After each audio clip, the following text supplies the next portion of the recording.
The human body is a machine of flesh and blood, governed by the rigid laws of biology. It grows, it sickens, it heals, it fails. But what happens when the machine breaks its own rules?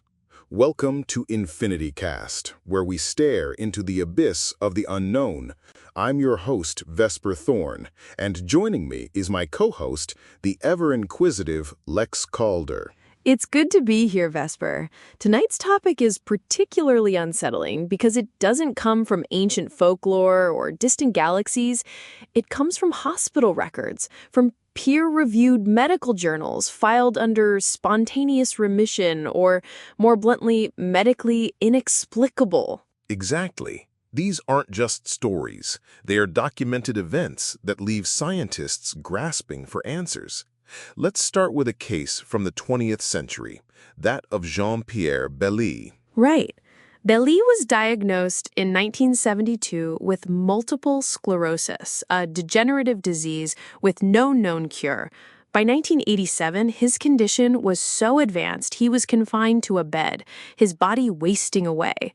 His own doctors declared his case irreversible. He undertook a pilgrimage to Lourdes, a place long associated with miraculous healings, and on a specific day, October 9th, 1987, something happened. He described a sensation, a profound inner peace, followed by a strange feeling of cold, then warmth, spreading through his body. And when he awoke the next morning, he could move, he could walk.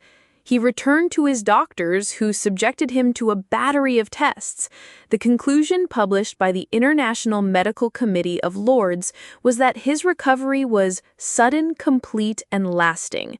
There was no medical explanation for how a nervous system so ravaged could simply reboot. It's as if his body remembered a state of perfect health and decided, against all odds, to return to it.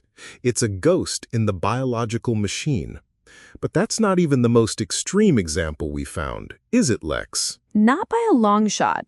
For that, we have to go back to 17th century Spain and the miracle of Calder. It's one of the most thoroughly documented cases in history, with over 100 sworn eyewitness testimonies. Tell our listeners the story. It's one that will stay with them. A young farmhand named Miguel Pellicer had his right leg amputated below the knee after an accident. This is in dispute. The leg was buried at the hospital cemetery. For 2.5 years, Miguel lived as an amputee, begging for a living with his stump clearly visible. Then one night in March of 1640, he went to sleep in his parents' home. When his mother entered his room later, she noticed a strange, aromatic smell, and she saw not one, but 2 feet sticking out from under the blanket. They pulled back the blanket, and there it was, his right leg fully restored. It was the same leg he had lost, identifiable by old scars from his childhood. The town was in uproar. And the most chilling detail, when officials, as part of the formal investigation, went to the hospital cemetery, the spot where his amputated leg had been buried was empty. The leg was gone. To regenerate tissue is one thing, but to restore an entire, complex limb that had been physically gone for over 2 years, science has no framework for that. It's a biological impossibility. So what are we left with? Divine intervention? A glitch in the fabric of reality?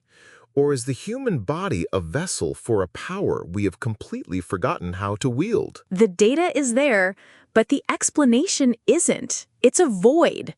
And looking into that void is terrifying. Perhaps the true mystery isn't why some people are miraculously healed, but why the rest of us are not. What dormant potential, what forgotten miracle lies sleeping in your own cells, waiting for the right moment to awaken? Join us next time on EnfinityCast, where we search for the signal in the static. Stay curious.